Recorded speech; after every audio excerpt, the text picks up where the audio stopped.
बिस्मिल्लाहिर्रहमानिर्रहीम। नाज़रीन अस्सलाम वालेकुम। इस वक्त जैसा कि आप सबको मालूम है कि मुल्क का सियासी माहौल इंतहाई गर्म हो चुका है और इस्लामाबाद में सियासी तब्दीलियाँ जो है बहुत तेज़ी के साथ रूनुमा होती जा रही हैं।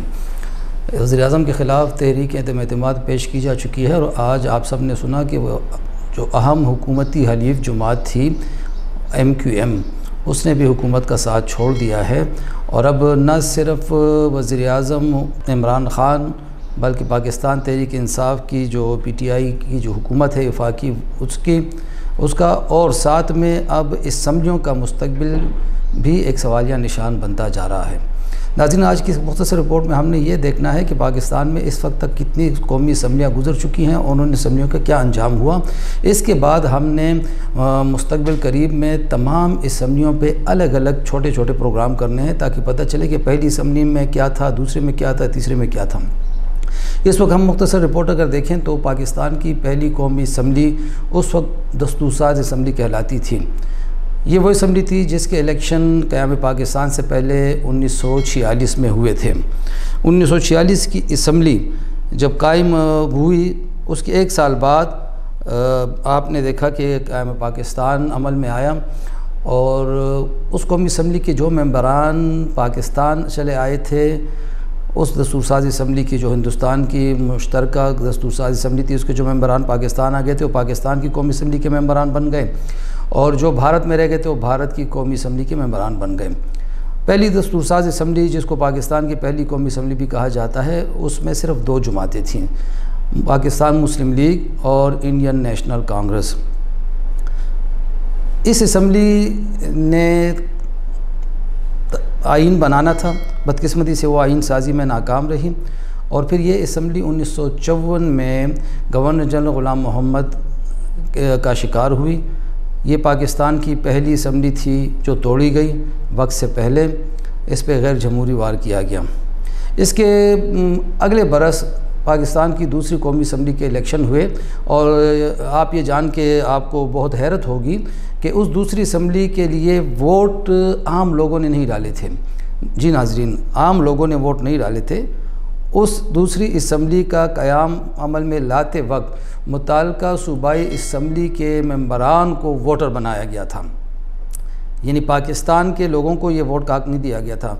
चुनाचे उन सूबाई असम्बली के मेंबरान ने फिर पाकिस्तान की दूसरी कौमी असम्बली मुंतखब की और अगर मैं ये थोड़े से फ़िगर्स आपके साथ शेयर कर लूँ तो जो इसमें दिलचस्प चीज़ दिखाई देती है वो ये है कि उस दूसरी कौमी असम्बली में मुस्लिम लीग को 72 रुकनी ऐवान में सिर्फ 25 नशस्तें हासिल हुई, मुत्तहिदा महाज़ को 16, अवामी लीग को 13 और सबसे दिलचस्प बात यह है कि कम्युनिस्ट पार्टी को 1 और नेशनल कांग्रेस को भी 3 नशस्तें हासिल हुई थी।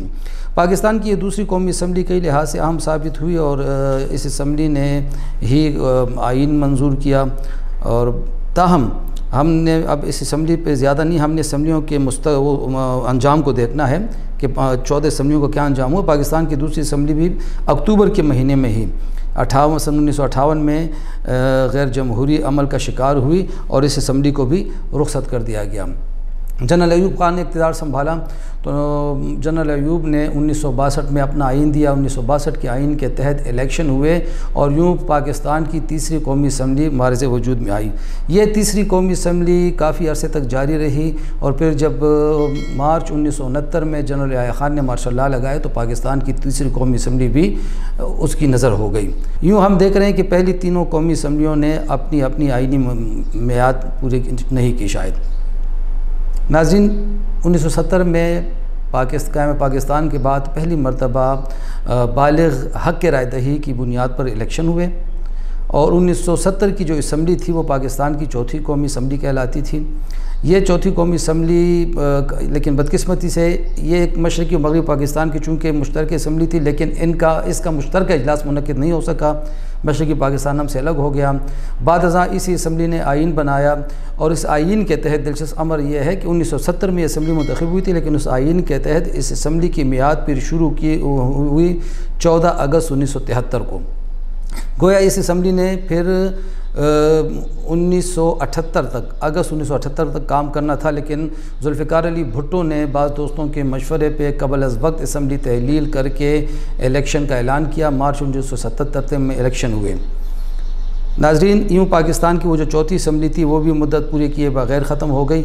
अब जब हम देखते हैं पाकिस्तान की जो ग़ालिबन, अगर मैं इसमें गलत ना हूँ तो पाकिस्तान की 5वीं कौमी असम्बली के लिए ये इलेक्शन हुए मार्च 1977 में।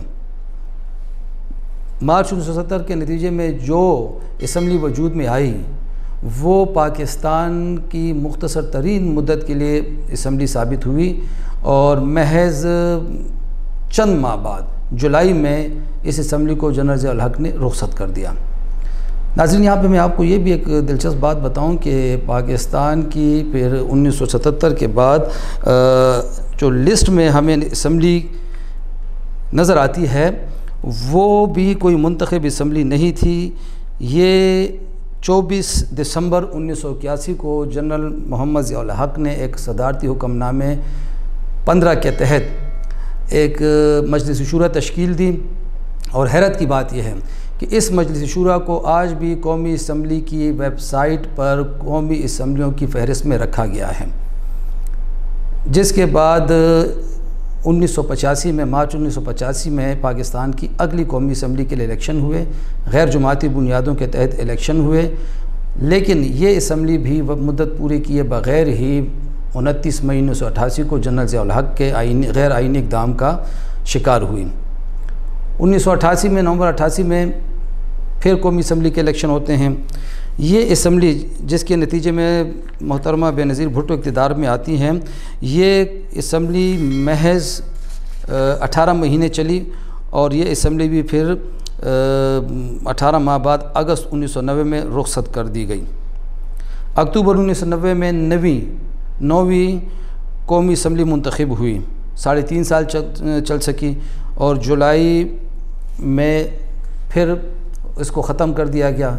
अक्टूबर 1993 में एक बार फिर कौमी असम्बली के, ये 10वीं कौमी असम्बली के इलेक्शन हुए। इस असम्बली ने हल्फ उठाया, मगर ये असम्बली भी मुद्दत पूरी किए बग़ैर नवंबर 1996 में रुख़सत कर दी गई। जिसके बाद फरवरी 1997 में पाकिस्तान की 11वीं कौमी असम्बली के लिए इलेक्शन हुए।